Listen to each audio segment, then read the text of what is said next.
Justicia de Dios. Voy a comenzar una serie acerca de la justicia de Dios.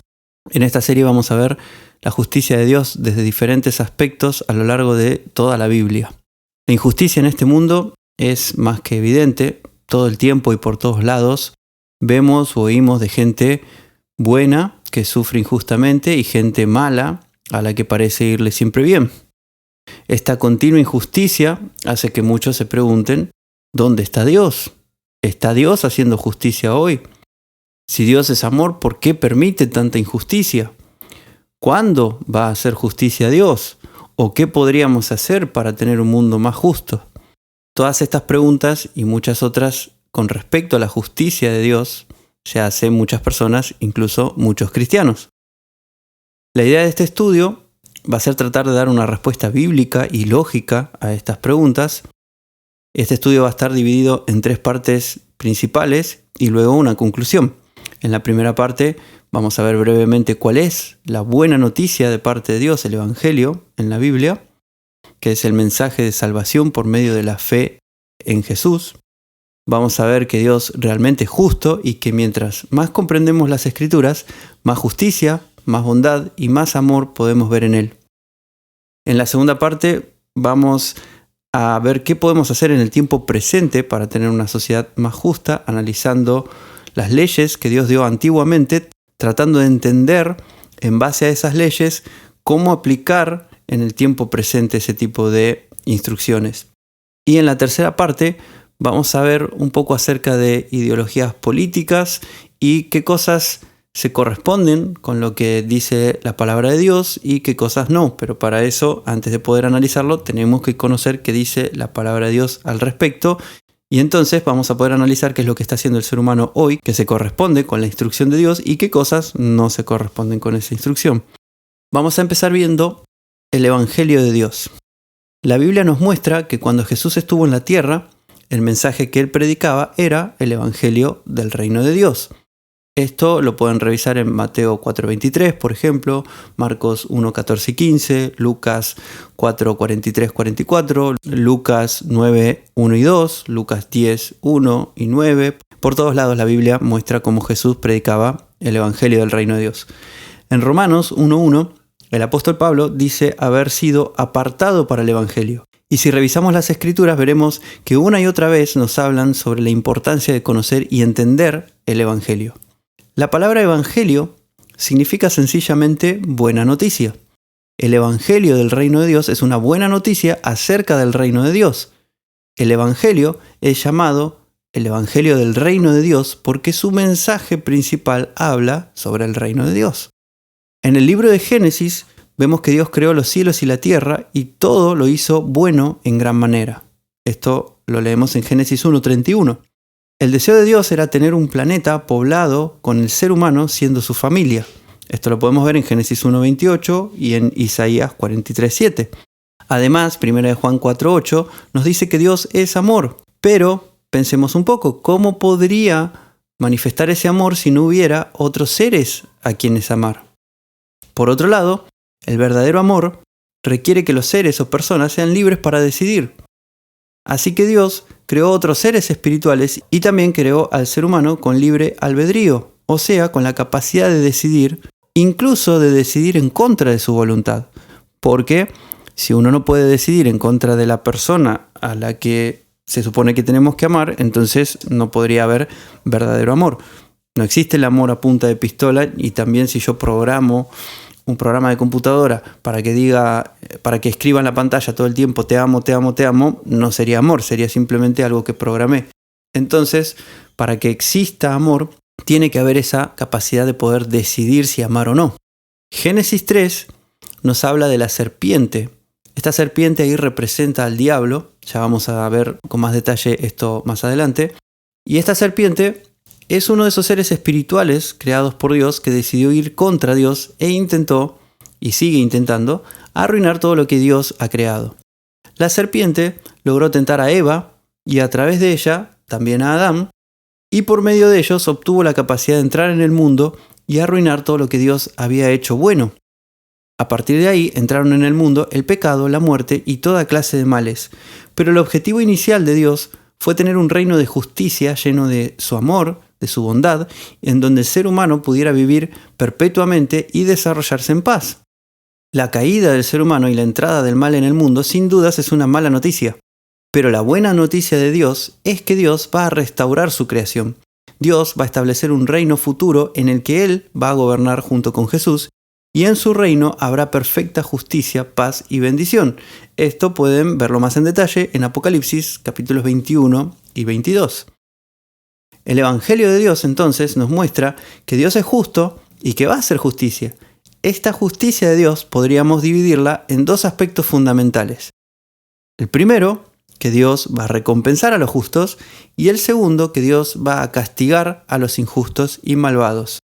Esto lo podemos ver en Romanos 1, 16 al 18. Romanos 1, 16 al 18 dice: «Porque no me avergüenzo del Evangelio, pues es poder de Dios para salvación a todo aquel que cree, al judío primero y también al griego. Porque en él, o sea en el Evangelio, la justicia de Dios se revela por fe y para fe, como está escrito, pero el justo vivirá por la fe.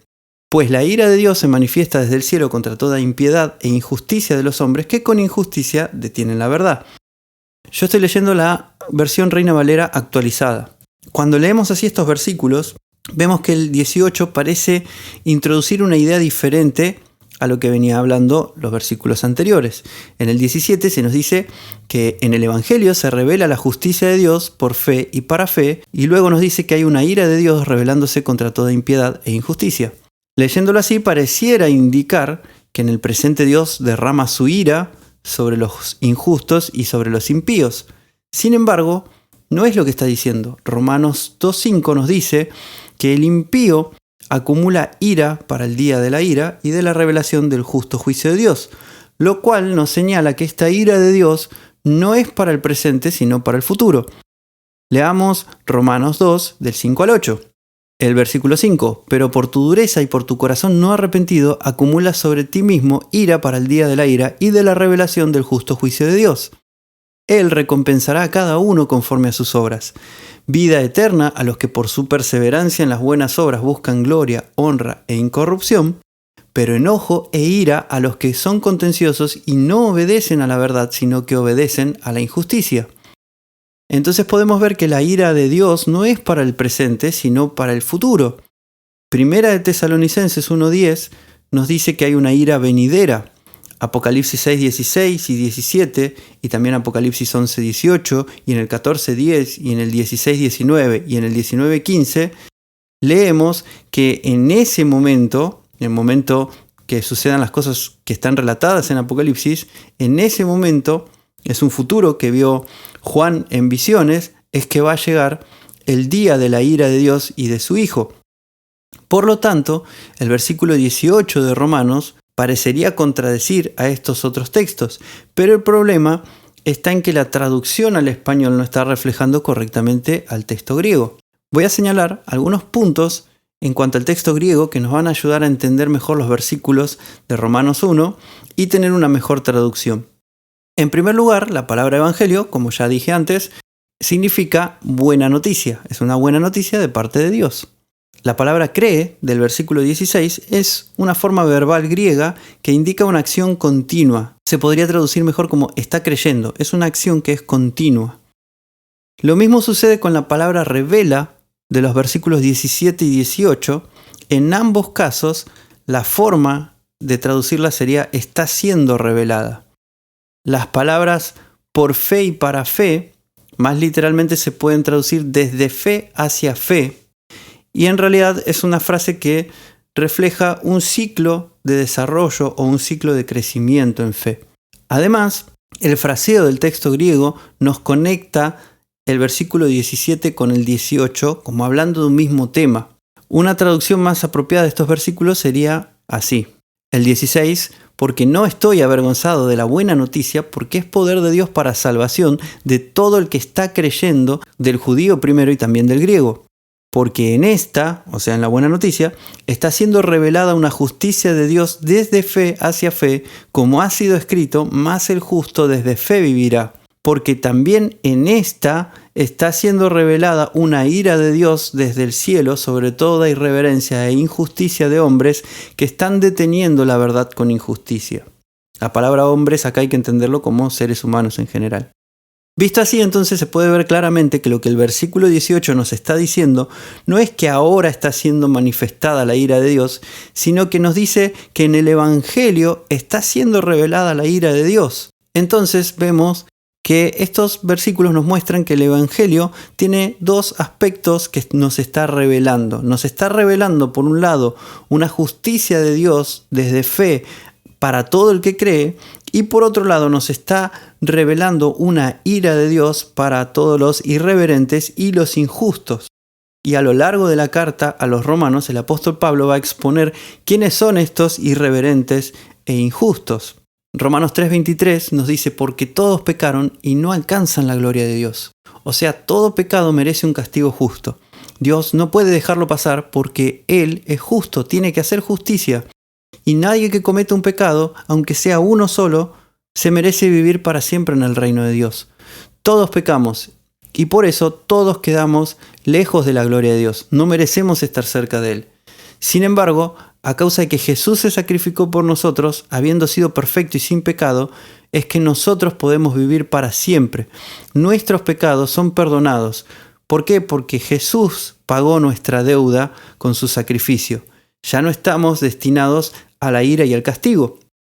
No obstante, quienes no deciden hacer a Jesús Señor aceptando este regalo de salvación de Dios, van a ser juzgados por sus hechos y van a recibir la ira de Dios. Y esta ira es, como habíamos visto antes, proporcional al mal que hayan hecho.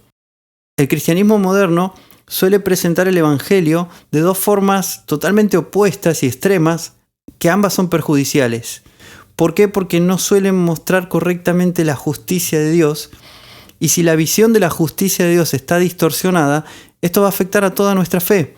Y eso va a afectar también a nuestra práctica, a nuestro andar, a nuestra motivación para creer en Dios, a nuestra confianza en Dios y también a nuestra efectividad a la hora de predicar el Evangelio a los incrédulos, ya que muchos no quieren creer en Dios porque la forma en que se les ha presentado las Escrituras hace ver a Dios como un Dios injusto. Por un lado, tenemos a quienes solo predican gracia y paz y prosperidad y muestran que Dios perdonó los pecados, pero no muestran lo horrible que es el pecado para Dios y cuál es el castigo que merecemos por nuestras acciones. En el afán de no querer asustar o dar miedo a la gente, predican solo una parte del mensaje del Evangelio. Y Dios pareciera ser un Dios flojo, un Dios como si fuera un personaje de Disney donde todo es bueno, donde nunca es capaz de hacer nada que dañe a otros, que perdona a todo el mundo y que no le importa mucho la maldad del ser humano. Y es por eso que esta versión de Dios que se presenta no suena muy justo para muchas personas. En el otro extremo tenemos a los que se empeñan en predicar un infierno en donde los impíos van a ser castigados eternamente a causa del mal que hayan hecho, y no importa si la persona fue un genocida como Hitler o si solamente vivió una vida sin creer en Jesús pero no hizo nada extremadamente malo. Para este tipo de cristianos, para este tipo de mensaje, todos van a ser torturados eternamente, y esto también hace ver a Dios como un Dios injusto que da un castigo excesivo a dos tipos de personas totalmente distintos cuyo nivel de maldad no se compara uno con el otro. Entonces, el verdadero Evangelio de Dios, la buena noticia de Dios, nos muestra que Dios es justo y que Él considera justo dar castigo a los que hicieron el mal y no se arrepintieron, y que también es justo para Él dar vida perpetua en su reino futuro, del cual vamos a hablar más adelante, a quienes han creído en Jesús como Señor, y que no todos los incrédulos van a recibir el mismo castigo, ni todos los creyentes van a recibir las mismas recompensas. El castigo para el incrédulo es acumulativo conforme a su nivel de maldad, y la recompensa para el creyente es acumulativa conforme a las buenas obras que hagamos y nuestro servicio a Dios. Y esto vamos a estar viendo en los próximos capítulos de este estudio.